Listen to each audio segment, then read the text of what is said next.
My name is Nathan Johnson, and I serve as the Public Lands Director for the OEC and the OEC Action Fund.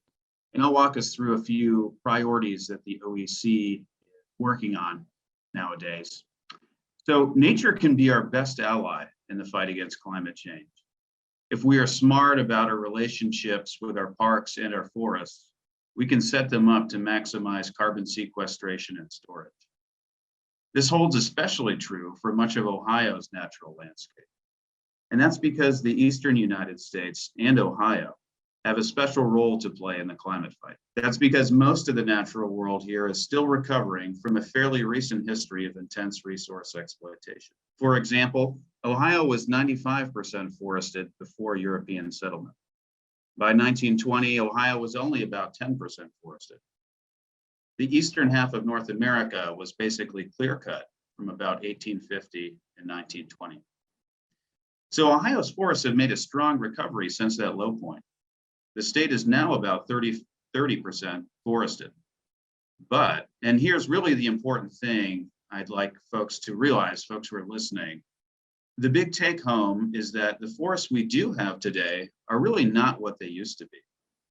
Our forests today still need a good 100, 200, or even 300 or more years to keep growing before they are truly and fully ecologically mature, until they become what we might call old growth.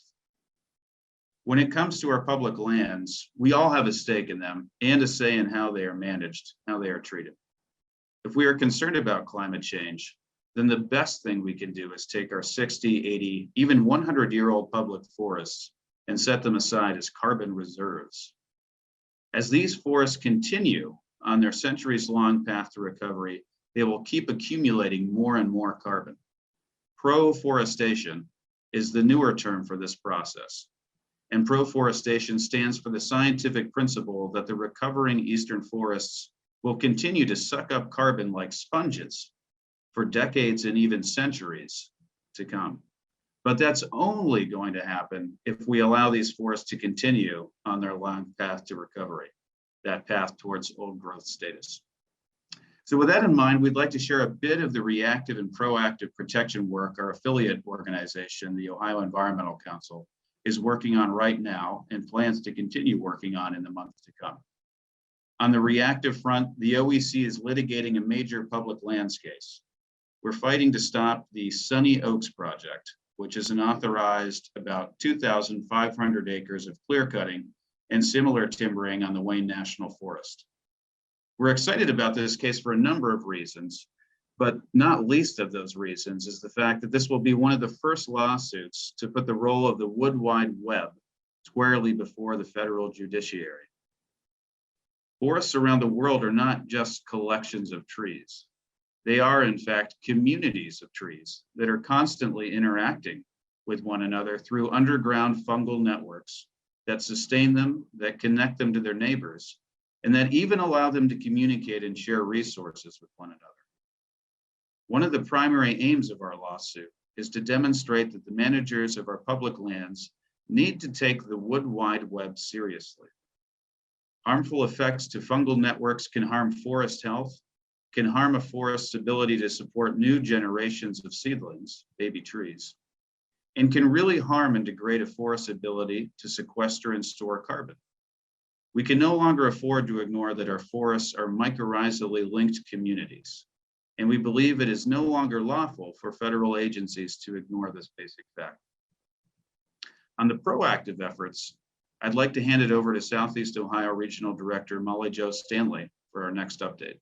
I'm really excited to share a proactive project the OEC is working on in my home region of Southeast Ohio.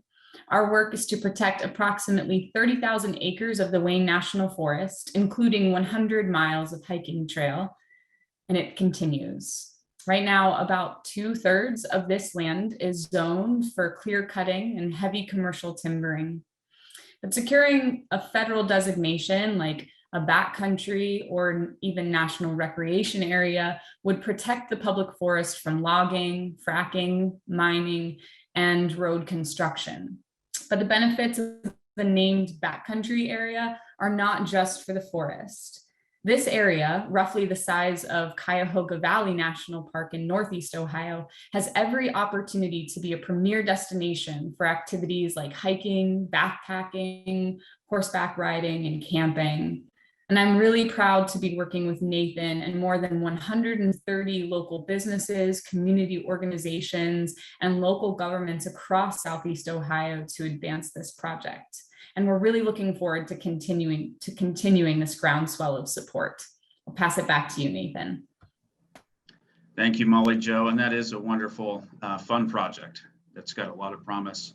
And thank you for that download. And to round out the public lands portion, I'll speak a little bit more about wilderness, only this time on the state level. So strikingly, Ohio has only one state level wilderness area. That's the Shawnee Wilderness Area. It's about 8,000 acres. But this lone wilderness amounts to less than 1% of Ohio's state public lands portfolio. As an aside, Ohio does have one federal wilderness area. It's an 82-acre island in Lake Erie. So all told, we've got about 8,082 acres of wilderness.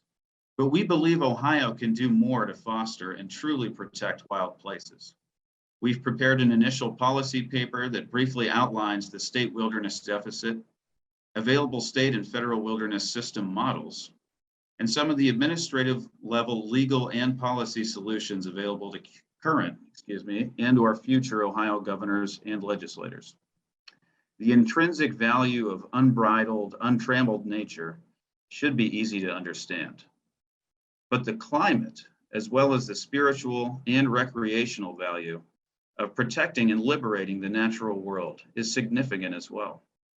Ohio can and should do more to diversify its state public lands holdings beyond just 1% wilderness. A state level wilderness system is both feasible and a very real need that we look forward to pursuing over the next several months. To learn more about these projects, we encourage you to get in touch. We'll be sure to keep you updated on our latest efforts.